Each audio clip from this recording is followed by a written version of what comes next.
Hello, my dear friends. Thank you once again for joining my YouTube channel. I appreciate your time. God bless you.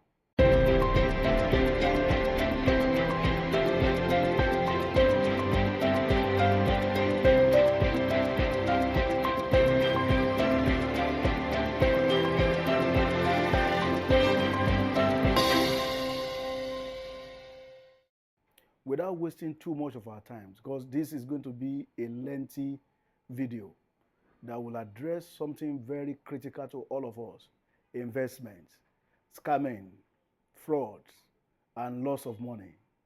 You know, in life, you can hardly do anything without money, whether to meet your rents, to meet your daily need, groceries, school fees, fuel your car, do various things in life. You need money. So what do? We either work, we set up businesses, we invest our money so that we can have something to fall back on or to call upon each time we need to do something. Now, what I've discovered is that there are many opportunities, and there are many opportunities that are cowed in opportunities. Let me explain. That sounds a bit confusing, right? Before I address that question, have you ever lost money? I can hear somebody laughing on the other side. And like our young ones will say, you dey whine me. Virtually, there's nobody who has attempted to make a proper living who has not at one time or the other lost money, either to one scheme, to one investment, to one business, to one idea. So when I say opportunities that are cowed as opportunities, but not real opportunities, I'm talking about investments that are not actual investments. How do we manage our needs for money, to meet our daily needs, to be able to live decent lives, and to not fall foul of the laws of our land? Because if you're a worker, for instance, you must pay your tax. If you're a business person, an entrepreneur, you must pay your tax. At any point in time, the taxman will come. So even if you are a petty trader, one way or the other, the local government people will come to ask you for something. If you are a transporter, in our local parlance, downfall drivers, you still get charged by the NURTW, or the boys on the road. So one way or the other, you need finances to meet your daily needs, to exist as a viable human being. And so what do? Oftentimes than not, we try and we strive to look for investment to augment our earnings or to augment the things that we make from our businesses. And this is where we have to be very careful. I'll go back to my question. Have you ever lost money? I know the answer is capital yes. I have lost money, not a small amount of money. But you see, the best way to learn in life is to observe or learn from the mistakes of others. You shouldn't be learning from your own mistakes at every time. You know, the mistakes that you will learn from may be something that has never happened before. But as the Bible says, is there any temptation that has befallen you that has not happened to somebody else? He said that is not common unto man. So there is nothing that will happen to you that somebody has not experienced before. So, number one, you must be very, very, very cautious of investments that are touted as the next big thing. They are touted as the next big thing. You know, I give you two examples. About 5 years or 6 years ago, prior to the COVID, there was a lot of buzz about investments in the agricultural sector of Nigeria. Now, are there farms? Yes. Are there investment opportunities in farm? Yes.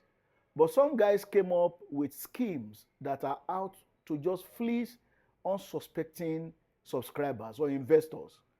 So how did I know?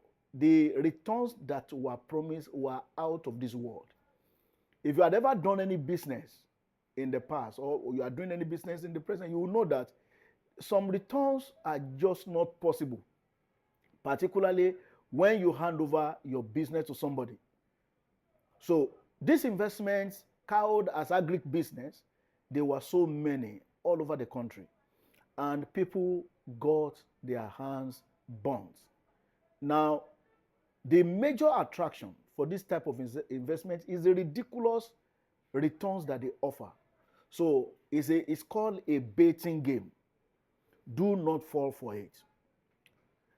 I will advise that for you to go into any investment at all or into any business, the first thing that you need to do is to understand that business in and out. If you can't do that, look for experts that understand that business. The knowledge that you need to succeed in life is just 5 people away from you. You will be shocked at the level of influence, at the level of capacity that is available within your sphere of influence. But what happens is that we don't exploit it. We just think, oh, we need somebody very high somewhere to attend to our needs. You know, if you ask your friend, do you know about something, you'll be shocked. Even when he or she doesn't know, another person knows. So you must know everything possible about that investment before you go into it. Like a young man who happens to be a trailblazer in the real estate investment sector of Nigeria as well as abroad, Dr. Stephen, I've forgotten his surname now. He said something very profound. I was watching his video recently, and he said the investment in the knowledge of the investment before the investment itself is critical. I'll repeat that. Investment in the knowledge of the investment is critical before investment in the investment itself. What does that mean? It means try as much as possible to understand what you are putting your hard-earned money. Gone are the days when you just carry your millions or whatever and you hand it over to somebody, believing that person will come good. Money has a spirit. You won't really know people until you have trusted them with your resources. So, I repeat, the first thing is that you must invest in understanding that business. After all, when you have your money, it's your money as long as you have it. Once the money leaves your hand, folks, it's gone. I'll give you one example. You see how easy to go to the bank to deposit money. You just take a deposit, you fill it, you drop your money. It's your money. But go back the next day, you want to withdraw. It's not easy. You will sign, they will check you on their camera, they will verify your signature, they will verify your picture. They do all sorts of things before they give your money back to you. So the same way, when the pitch is being made for you to invest your money, it's always very sweet, very swift. In fact, they tell you, you don't need to do anything. You don't need to work. You don't need to think. Just don't worry. Just give us your money. All you have to be waiting for is your return at the end of the month. It sounds so interesting. Now, when you have invested in the knowledge of the investment itself, what happens next? Be determined to understand your risk appetite. Be determined to understand your risk appetite. Some people, they are risk averse. That means they don't want to take any risk. Yet, they go to put their hard-earned money in high-risk ventures. I'll give you one example again, Forex trading. Forex trading is a good business for those who have taken the time to go through the skills, the knowledge, the training to understand the nitty-gritty of the Forex market.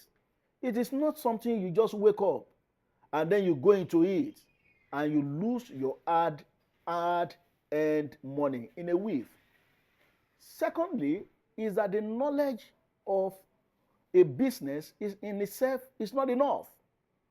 You must understand how it works.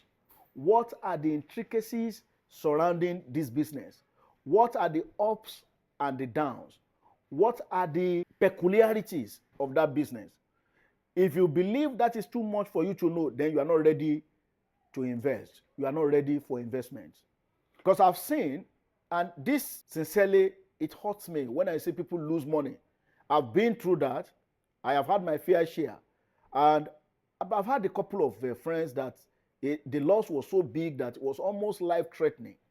So it's very painful when I see people losing their hard-earned money because they did not do number two.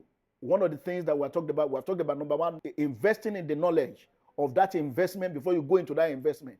You must do your due diligence. The due diligence now is not on the investment per se, but on the promoters. Who are the people promoting these investments? What are their antecedents? Somebody will tell you Nigeria is packaging. People package themselves. But you must also realize, and you must also define yourself and be able to understand those people who are saying things that are just not workable. I'll give you an example.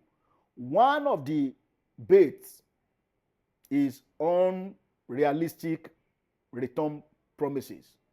For instance, they'll tell you you will get minimum 10% per month. If you do a simple calculation, that means they are promising you over 100% in a year. Now, is it impossible? It's possible. There are businesses that you will invest your money and that you probably turn around your money even 2 times or 3 times in a year. But these businesses are rare. For instance, if you go into the stock market, if you had bought a stock of a particular company at a time, and then something happens to that company that is extraordinary, you could suddenly become very rich overnight. That overnight is also not one day, because if you look at it, some people that invested in Tesla, they did it maybe 6-7 years ago. Now they are reaping the benefit. But anybody that sees them or that's using them as an example will present it as if they just invested that money yesterday. Or the people that invested in NVIDIA, the big processor company. These are things that are possible. But what I'm saying is that when you are doing your due diligence, be wary, be cautious of the type of people who are promoting these investments to you. What are their antecedents? Where have they been? What have they done? What do they represent? For instance, it will be difficult for you to allow yourself to be treated by somebody that you know is not a medical personnel. It will be difficult.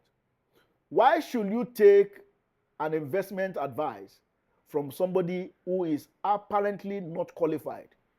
It is as simple as that. That's what due diligence is all about.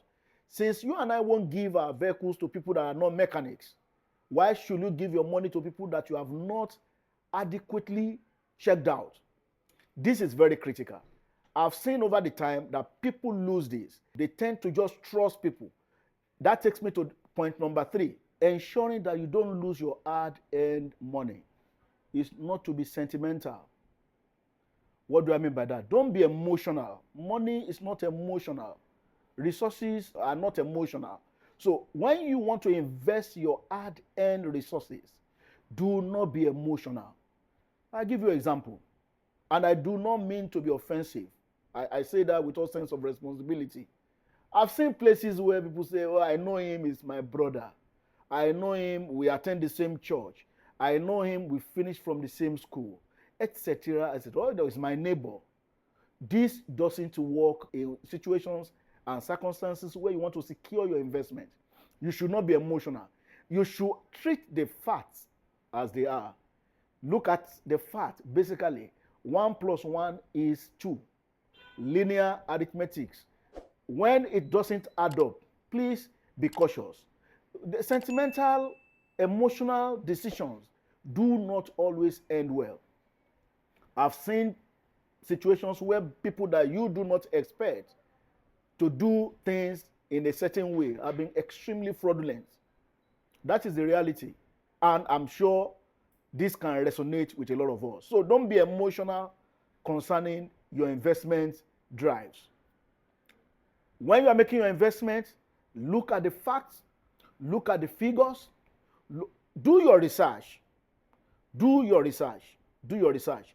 Recently, virtually all the major banks in Nigeria went to the stock market again to recapitalize. They want to recapitalize maybe government decision is coming, this thing flies around. And what did I do? I just did a bit of analysis, and I found out that the offer doesn't make sense to me. That's me, to me personally. It doesn't make any sense. The figures, the offer prices, they was not very attractive. So I decided to wait it out. I might as well buy in the open market when the prices make sense. So you need to be unemotional. Because everybody is doing it doesn't mean you should go ahead and do it. Your neighbor may be doing it, your friends may be doing it, but you have to take your own decision, because at the end of the day, you are the one that will bear the brunt. By digression, there was a time a couple of people around me were buying this keke marua. I also bought one. My friends, it ended up a disaster. Something that I bought many years back, I bought it for 350,000 thereabout. I got a return of 120. Eventually, I had to sell it. You won't guess. Even if I give you 10 years to guess, you will not guess how much I sold. I sold it for 20,000. I had to give the boy that helped me to sell it 2,000. So eventually, I got back 18,000. Plus the 120, it was 138,000. It was, a lot of people made money from it, but it wasn't for me. So you must not be emotional. The fourth thing I want to talk about, which is also very, very critical, and it stems from your risk appetite. Patience. Patience. Some people will tell you, now. You must be patient with your investment. At any point in time, when you are a bit aggressive or you are looking to make quick money, the tendency is that you fall victims of scammers. I made a mistake in the past, and I tell you straight away. I exited the Nigerian stock market at a time I should have been a bit more patient. If I just waited another 2 years, I could have made a couple of more millions than what I sold. But impatience, when you have invested in the stock market, for instance, bonds, mutual funds, and investments, you need to be patient. You must gauge your financial status before you go into all this. If you are not liquid enough, to the extent that if anything happens suddenly to your regular means of livelihood, like your regular job or your business, you cannot survive beyond 6 months, then you may need to reappraise your investment decision. What do I mean? You may need to keep away at least 6 months savings that will suffice for your upkeep and your responsibility. That way, you will not be in a hurry to sell your investment when the market has moved against you. I think that is just straightforward. Now, how do you avoid scammers? I spoke about the touting or baiting rather of unimaginable, very attractive returns on investments. That is one. The second one is they will share example of people who have succeeded in this investment. What they will not tell you is how many thousands or tens of thousands of others that are already gnashing their teeth, as the Bible will say. So do not be entrapped or do not be trapped by the example of people who made it, who invested and got this and now has done this and has done that. They do that a lot. Thirdly, they try to hurry you up. How? This investment is only open to special people. There is only actually 500 slots and there are only 30 remaining. So you feel special that you are going to be part of the 500 special people. What you won't know, and most often times than not, is that there are thousands of people already on board. They are just looking for many more victims. Don't fall for it. As the economy of the world gets tighter and situation becomes a bit more challenging, you know what happens? Fraudsters continue to reinvent themselves. Like they say, the devil is like the old dog that you can't teach new tricks, but it keeps appearing in different forms. They repackage themselves. Gone were the days when people will come and tell you, if you put your money, you will get 50,000. You put 2,000, you get 50,000. That happened 2008, 2000. All those things happen in Nigeria. But these days, it's investment that is packaged in technological terms. The new trend is artificial intelligence. I won't be surprised down the line that some people will come up that they have developed a solution that the artificial intelligence will provide money and returns that are almost unbelievable. Like I said earlier on, these things are not impossible. But in Nigeria local parlance, my brothers and sisters, my dear friends, my viewers, shine your eyes. They say, shine your eyes. That means be cautious, be diligent. Money is hard to come by. Some people won't like that because they say it's a mindset. But I'm talking to generality of people. We are at different stages in our lives. So it's difficult that you have saved over a period of time and you lose that in a weave. I appeal to you to be cautious. This video is to enlighten us basically on what to watch out for in ensuring that we do not fall victim of investment scams. They're all over the place. I will recap. Ensure that you invest in the knowledge of that investment before you go into it. Do your due diligence. Do not be emotional. Have patience. Don't let anybody hurry you. I want to thank you once again for sharing your moment with me. I'd like to read your comments. I'd like you to share. I'd like you to subscribe. When we do this for us, it encourages somebody to move ahead. I want to thank you for sharing your moment with me. Thank you to my returning subscribers. Thank you for those people who are yet to subscribe. I would really appreciate you subscribing. I repeat again, please share, like, and comment. God bless you for sharing your time with me. Go ahead and be great. Cheers.